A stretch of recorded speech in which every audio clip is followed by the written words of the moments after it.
Britain's fertility regulator has confirmed the births of the UK's first babies created using an experimental technique combining DNA from 3 people, an effort to prevent the children from inheriting rare genetic diseases.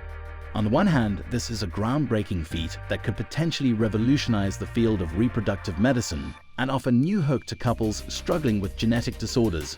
But on the other hand, there are concerns that this technique could pose potential risks and ethical dilemmas. So is this something to cheer or something to be worried about? Let's find out.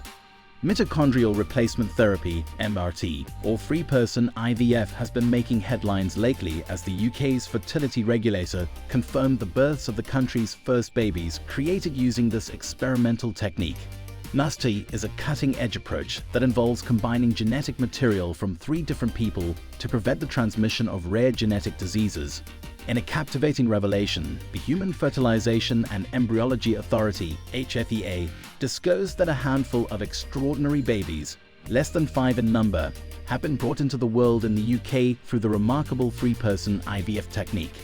To ensure utmost privacy and safeguard the identities of these pioneering families, further details have been intentionally withheld, adding an air of mystique to this groundbreaking development.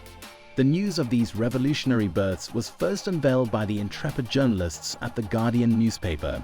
All these began in 2015 when the United Kingdom boldly embraced progressive legislation to regulate methods aimed at sparing women with faulty mitochondria, the cellular powerhouses, from bequeathing genetic defects to their cherished offspring.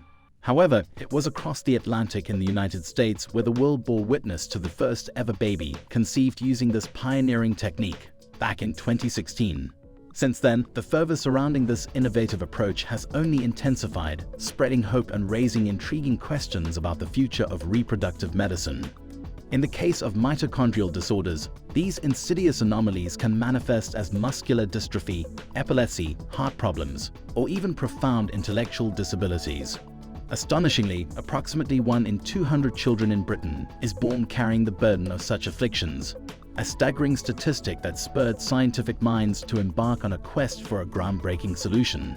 To date, 32 patients in the UK have been authorized to receive this revolutionary treatment. So how does MRT work? Well, it involves a complex and fascinating process that combines genetic material from multiple sources. First, scientists take genetic material from a woman's egg or embryo, which is then expertly transferred into a donor egg or embryo that still possesses healthy mitochondria, but has had the rest of its key DNA removed. This fertilized embryo, containing a unique combination of genetic material, is then carefully implanted into the womb of the mother. The genetic material from the donated egg makes up less than 1% of the child created through this process, offering hope to couples who previously had few options to avoid passing on mitochondrial disorders to their children. For women in the UK seeking to undergo MRT, one regulatory hurdle must be overcome first: the approval of the Human Fertilization and Embryology Authority, HFEA. This governing body imposes strict criteria for eligibility, requiring families to demonstrate that there are no other viable alternatives for preventing the transmission of genetic disease to their children. However, despite its groundbreaking potential, MRT has not been without controversy.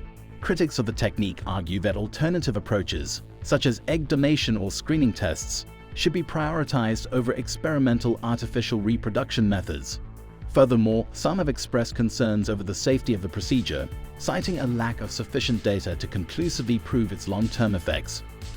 There are also those who fear that tinkering with the genetic code through MRT might just be the first step on a treacherous path towards creating designer babies. These individuals express apprehension that, while initially intended to prevent inherited diseases, this technology could eventually be used to customize traits like height, strength, intelligence, or physical attractiveness, fulfilling the whims and fancies of parents seeking the epitome of perfection. Robin Lovell-Badge, a renowned stem cell expert from the prestigious Francis Crick Institute in London, has chimed in with a thought-provoking perspective. Lovell-Badge stresses the crucial importance of diligently monitoring the future development of these babies born through MRT.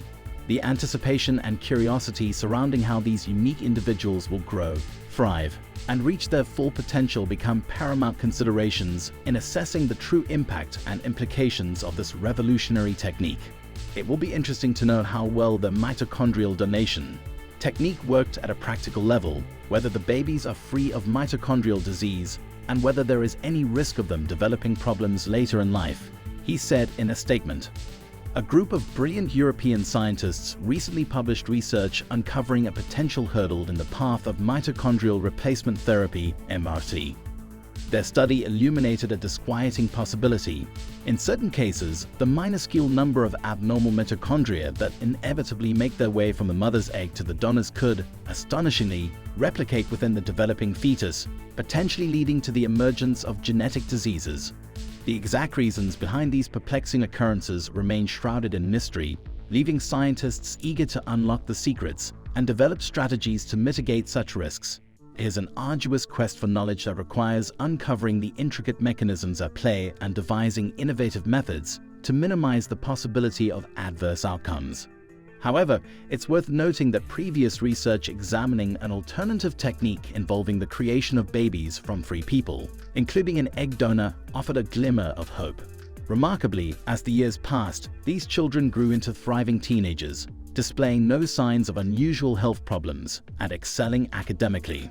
Their resilience and achievements served as a testament to the potential long-term benefits of these groundbreaking procedures. As science advances, it remains crucial to navigate the complex terrain of reproductive technologies with meticulous care. Researchers stand committed to unraveling the mysteries, forging ahead to ensure the safety and well-being of future generations. There are certainly valid criticisms for this new process, but it's important to note that MRT represents a major step forward in the battle against mitochondrial disorders, offering hope to those whose only other option may be to pass on potentially life-altering genetic defects to their children. Only time will tell if MRT can fulfill its promise, but for many families, it's a risk worth taking in pursuit of a brighter future. What do you think about this? Let us know down in the comments section.